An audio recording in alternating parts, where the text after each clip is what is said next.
Well, howdy there, Internet people. It's Bo again.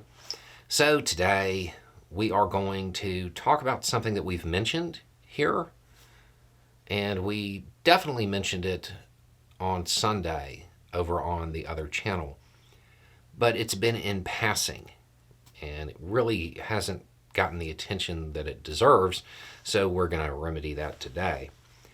So, starting off, I'll lay the scene. There's a city, and it's a pretty big city.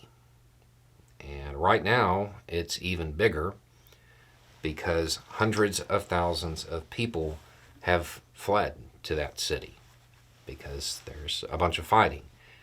And that fighting has been going on a while. Famine is close at hand.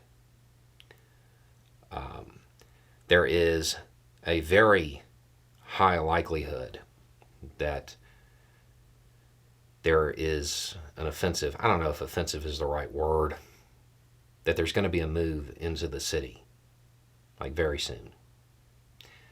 If that move occurs, it's going to get pretty bad. The U.S. ambassador talking about it said that it would be a, quote, disaster on top of a disaster if that move into the city occurred, and called for de-escalation, called for all arms going into the area to cease. The name of the city is Faser. It's in Sudan. So, the obvious question, is there anything you can do about it? No, not really. Not as far as stopping the move. Not really. All pressure that could be applied, it is being applied, short of like military force. But even though that pressure is there, it doesn't mean that the move into the city won't happen.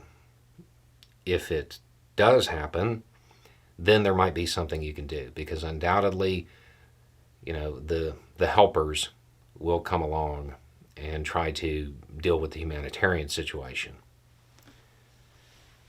So, if there's nothing y'all can do, why am I telling you this, right?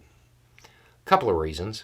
One is it is something that we've mentioned in passing, but really haven't talked about it much.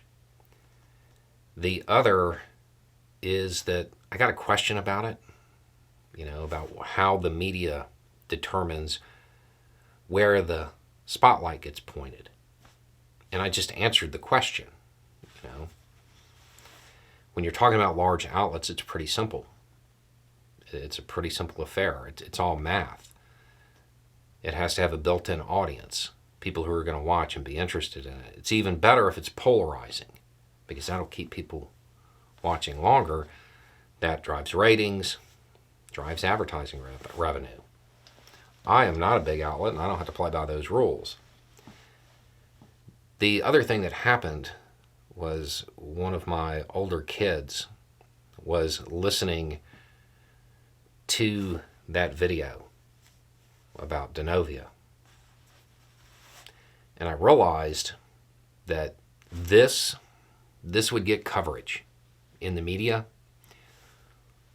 if the offensive happens. If the move into the city occurs, it'll start to get real coverage.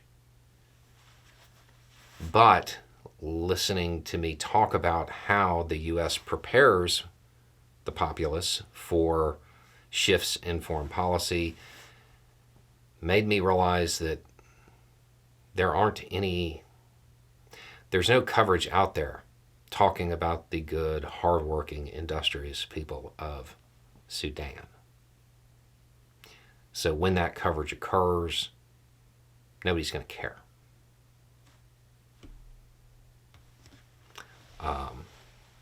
So I figured a little bit of an introduction before the potential bad news, which, to be honest, unless something remarkable occurs, the move into the city is probably going to occur.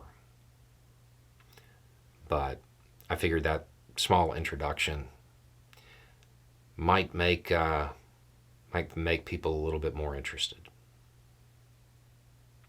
Make the coverage a little bit more broad. Anyway, it's just a thought. Y'all have a good day.